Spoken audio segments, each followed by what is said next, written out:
Okay, so finally, just before we let you go, and I think maybe Alera might want to say one thing or the other before you go, but let me ask you my own final question.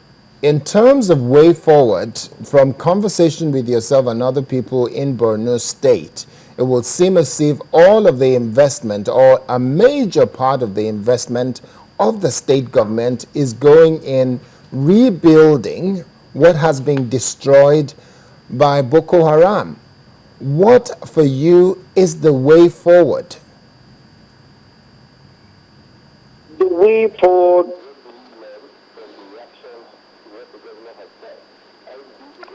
Issa, are you there? Yeah, I'm there. Okay, yeah.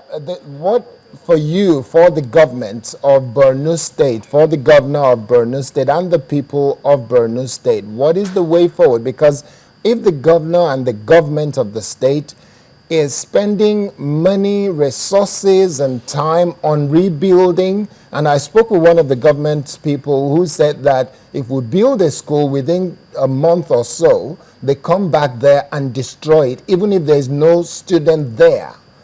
And that means that there is an intention to just destroy the place and make sure it's ungovernable. What is the way forward for the government of Borno State? The way forward is collective commitments, patriotic commitments. We must all, become nationalists, not to look at things from any sentimental point of view. The way forward is increased commitments, re-equipping, re-strategizing of the Nigerian Armed Forces. Once there is overall commitment of all the stakeholders involved, the community leaders, look, you cannot fight this without the community members. The governor needs the president needs the governor.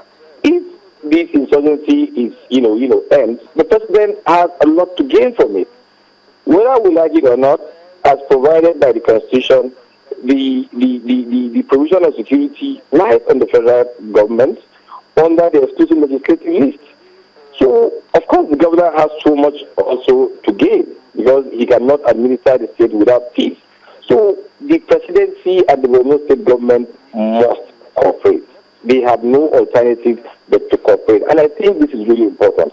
And I want to call on Nigerians who take advantage of such situations to inflame situations to know that they will not be doing the Nigerian state any good if they try to sever this relationship. Because at the end of the day, we will lose the focus from the counterinsurgency operations to internal wranglings. And I'm afraid that wouldn't do anyone any good. If Borno is facing challenges today and somebody thinks you are elsewhere, so it doesn't bother you, I'm afraid crisis is mobile, like I've always said. You might find yourself there. We pray it doesn't happen.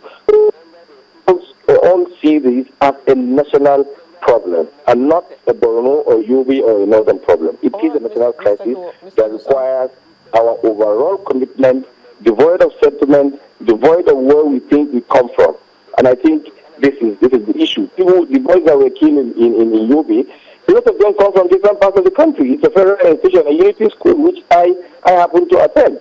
It's also it is a national problem. Mr. Gusau, since so much effort is going into rebuilding, does the state have any proactive plan so that it prevents, rather than go and fix, what is damaged? Madam, one thing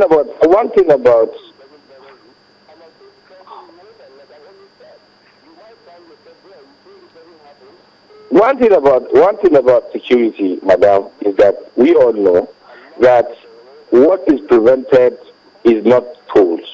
We hear more of what happens, the aftermath of what happens.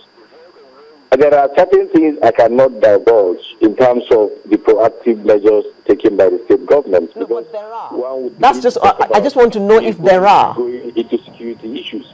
But the fact of the matter is that for the security chiefs to be seen, the chief of army staff, the defense headquarters to be making such commitment, to be acknowledging such commitment of the governor, then they must have seen a lot, taking place.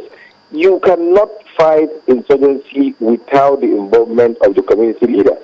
The civilian JTF that we have today, they are youth volunteers who have given up their lives so that members of the public can be safe. These people are inspired. They were inspired by the governor. They are being kitted by the governor. They were trained by the governor, through a collaboration with the Nigerian army. They are provided with vehicles by the governor. Their allowances are paid by the state government. So much is being done. Maiduguri, as we are speaking today, by the grace of God, is relatively safe. Apart from the bomb explosions we had, some time back, to a large extent, people go about, their duties freely in Borno State as a result of the collaboration between the youth volunteers, the community members. Thank you, Mr. Gusau. I just wanted to know if there were any proactive measures, and you have admitted that there are.